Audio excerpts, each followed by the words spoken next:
and a little bit of passion afterwards.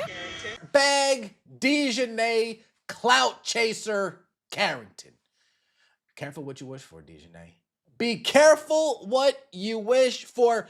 You're the one that circled 8/23 on the calendar. You're the one who tweeted out 8/23 as if it was some date we all should pay attention to. And people paid attention and saw you. Ooh, you had a bad game. If you thought the tension ended after last week's explosive moment with Sophie, think again. The second Sophie stepped off the floor, DiJonai Carrington sent a brutal message, a deliberate shoulder barge straight into Caitlin Clark. Was it payback, a mind game, or something far more personal? DiJonai finally broke her silence, and what happened next stunned the entire arena. Here's what really happened behind the scenes. Put on an absolute display versus the Chicago Sky in a huge win for the Indiana Fever. Take a look at this. The girl continues to just do the impossible. Caitlin Clark has more 30-point 10 assist games than the rest of WNBA history combined. She has more 30-point 10 assist games than the entire history of the WNBA. Professional sports love a good villain. But what happens when the designated antagonist keeps turning every single rivalry into a masterclass on how to completely play herself on national television? Like, just play basketball. Like, why is always got to be something with the same repeated offenders, man? Like, it's always like the less talented out of the group, right? The less talented ones always focus on everything but basketball. The ones that's talented, you know what they focus on? Putting the ball in the hoop. The ones that's less focused, that's less talented, you know what they focus on? They focus on being violent. If you've been tracking the ongoing soap opera that is the Women's National Basketball Association this season, you already know that DiJonai Carrington has practically made it her second full-time job to audition for the role of Ultimate Court Menace, only for every single theatrical attempt to backfire with catastrophic comedy gold precision. Just to get embarrassed by Caitlin Clark. The big bad wolf coming through, blowing houses down until she tried to blow down the Caitlin Clark brick house that was built by DiJonai. This lady was 3 for 11. 3 for 11, 0 for 3 from the 3. A terrible performance.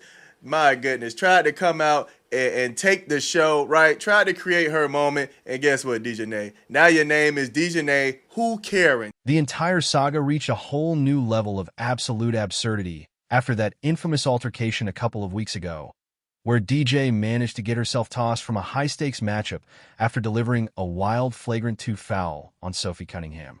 Right when everybody thought the league was going to witness a moment of reflection, cool heads, or perhaps a temporary suspension of aggressive antics, DiJonai decided that her true calling in life was actually revenge targeting, setting her sights firmly back on the league's ultimate lightning rod, Caitlin Clark. Caitlin Clark makes 8 3-pointers. The Indiana Fever win by 23 points. Great foresight on your end, DiJonai Carrington. Nobody asked you to clothesline Sophie Cunningham, go into the locker room and tweet, white privilege. Nobody forced you to do it, but you did it. And he put the spotlight on you. So coming into this game, we were all asking, what's DiJonai Carrington going to do 8/23? And she stunk up. What followed in their very next showdown was nothing short of a theatrical performance that deserves its own comedy special, complete with theatrical side-eye, exaggerated flopping demonstrations, and a shoulder barge so blatantly obvious that it managed to turn the entire stadium into a wall-to-wall chorus of head-shaking amusement. To truly understand how we arrived at this hilarious spectacle of petty basketball drama, one has to look back at the master plan DiJonai seemingly laid out on social media prior to the matchup. After getting thrown out for trying to take Sophie out of the equation during their previous meeting, DiJonai took to her personal accounts to post a cryptic date mark, practically marking her calendar for the exact day she would face Indiana again. It was framed like a heavy metal movie trailer, an ominous warning to the basketball universe that when August rolled around, retribution was coming, and nobody was going to stop her from delivering a physical statement. The problem with announcing your villainous return on a public calendar, however, is that you actually have to back it up with basketball skill when the game clock starts ticking. Instead of coming out like a focused assassin, DJ entered the hardwood looking like someone whose main strategy involved picking a fight with a ref, the crowd, and the laws of physics, all while Caitlin Clark was casually warming up her shooting sleeve. Care about basketball anymore. I don't care about basketball. The only thing that I care about is, can I go and clip farm on Caitlin Clark? Like, the second she checked into the game and does that, we're all like, here goes DiJonai. And then the next possession was this shit. She tries to start shit with Caitlin. Caitlin's just like... The moment the game got underway, the intensity was palpable, but the tone was set almost immediately by how completely unfazed Caitlin appeared to be by the high-velocity shade being thrown in her direction. During the second quarter of action, with Indiana holding a razor-thin lead, DJ found herself whistled for a defensive foul after attempting to wall off a drive from the point guard. Rather than retreating to the huddle or organizing the defense, DJ decided this was the absolute perfect opportunity to stage an impromptu drama class right in front of official Charles Watson. Standing on the hardwood, she began flailing her arms, throwing her head and shoulders backward in an outrageously exaggerated pantomime, desperately trying to convince the officiating crew and the fans in the front row that Caitlin had just committed an Oscar-worthy flop to draw the whistle. Exactly 40 seconds after the dramatic flopping demo, Caitlin retrieved the ball on the perimeter, created a pocket of space with her trademark step-back move, and elevated right over DJ's outstretched hand to bury a smooth three-pointer. As the ball ripped through the net to break the tie, DJ's frustration visibly boiled over into pure, unadulterated petty tactics. As Caitlin turned around to jog back on defense, clear as day on the high-definition cameras, DJ veered out of her natural lane and deliberately threw her shoulder right toward Caitlin's path for a classic drive-by shoulder barge. It was the kind of petty nudge you see in a middle school hallway, a physical exclamation point meant to assert dominance after getting scored on. Getting used to play on the court as a rookie, but she brings a defensive mentality. That'll be the first Poking the bear. Look at her. Once again, trying to create her moment. Look at her. Why you keep acting like I'm fouling you? Look, and then she's all in the ref face, spitting on him. Look at this. Somebody give her the t-shirt, man. Give her the tech. Give her the tech. Look at this. I'm not doing anything. I'm just guarding up. Okay. You want the smoke? Caitlin gonna give it to you. You want the smoke? She's gonna give it to you, man. Look, turn around, jump her in the eyeballs. The funniest part of the whole interaction, however, was Caitlin's reaction to getting bumped on the run. Instead of falling to the floor, escalating into a shouting match, or calling for a technical foul, Caitlin simply sidestepped the contact, raised one hand, and dismissively waved DJ away as if she were a minor inconvenience, like brushing off a persistent mosquito at a summer picnic. While the internet instantly erupted, with clips of the shoulder barge accumulating hundreds of thousands of views within minutes, the sheer contrast between the two players could not have been more hilarious. You had one player desperately trying to start a physical feud, and the targeted superstar acting like she barely noticed the person attempting to initiate the feud even existed on the same continent. Every single time DJ attempts to rattle Caitlin with physical play, verbal jabs, or social media callouts, the universe responds by handing her a front-row seat to a masterclass in basketball excellence. Sports analysts on every major morning show could barely contain their laughter breaking down the footage, pointing out that initiating physical contact against a player who is currently lighting up the scoresheet only serves to make the offender look completely desperate for attention, while the scoreboard paints a vastly different reality. White telling us that Kelsey Mitchell gets shots for herself, but her gravity as well creates shots for others. Wow, the sky needed that one. Caitlin Clark off the dribble, cold-blooded. Caitlin Clark answered the bell tonight with a magnificent 37 points, 10 assists. She knocks down a career-high 8 threes, goes 8 for 12 from three-point range, was on an absolute heater tonight.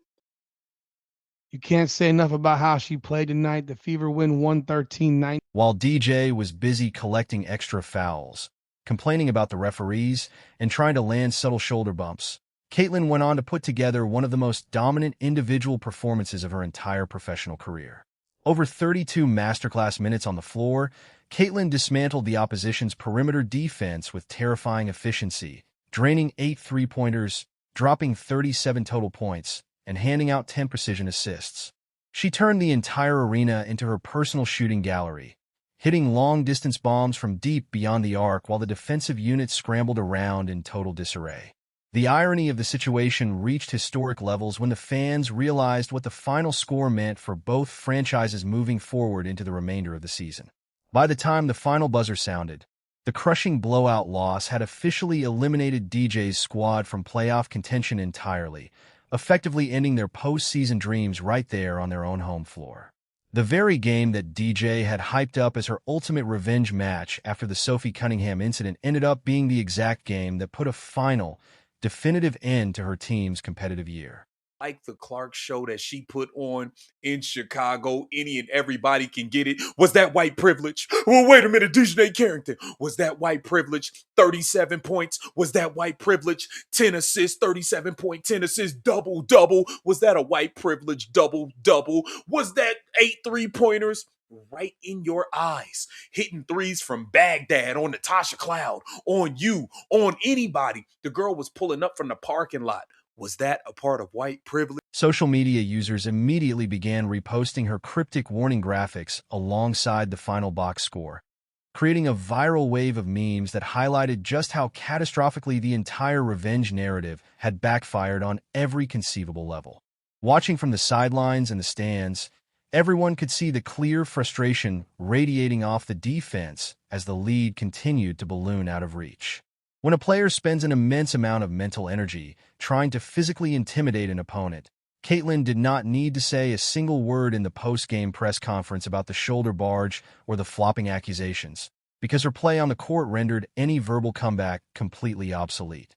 She played with a level of cold, detached focus that made all the extra antics look completely small-time by comparison, showing that the best possible response to aggressive posturing is simply dropping a historic double-double and taking home the win. Hey guys, I was critical of Caitlin Clark last night. She had a tough game, didn't show up. But guess what tonight? Backs against the wall. You need a win. People talking shit about you. This is what elite players do. You come back and you show the world who you motherfucking are. 37-10. No Aaliyah Boston. I don't want to talk shit about Aaliyah Boston. The sheer volume of online commentary following the matchup proved that the public has grown increasingly exhausted by these one-sided rivalries that exist mostly in the minds of the aggressors. Basketball fans love intense, physical competition when two elite players are going back and forth on equal footing. But when one player is orchestrating physical contact after the whistle while the other is busy breaking franchise records, it ceases to be a rivalry and simply becomes a comedy of errors, turning her into an unstoppable offensive engine that feeds off the extra motivation. What made the whole scenario even more bizarre was the context of what had transpired just weeks prior during the game where Sophie Cunningham was targeted. That initial incident had already drawn intense scrutiny from the league office, resulting in an upgraded flagrant foul and an automatic ejection that left teammates and fans demanding more discipline on the floor. All this nonsense, trying to mock, trying to get a reaction. You look childish and corny. Then going down, shoulder bumping. Like, that's weird, bro. That is weird. And we got to start calling things for what they is. They're weird. People that do this is weird. Weirdos. That's just the truth. And this is what BLACK Instead of dialing back the aggression to focus on fundamental basketball, coming into the next game with an even bigger chip on the shoulder only highlighted a refusal to adapt.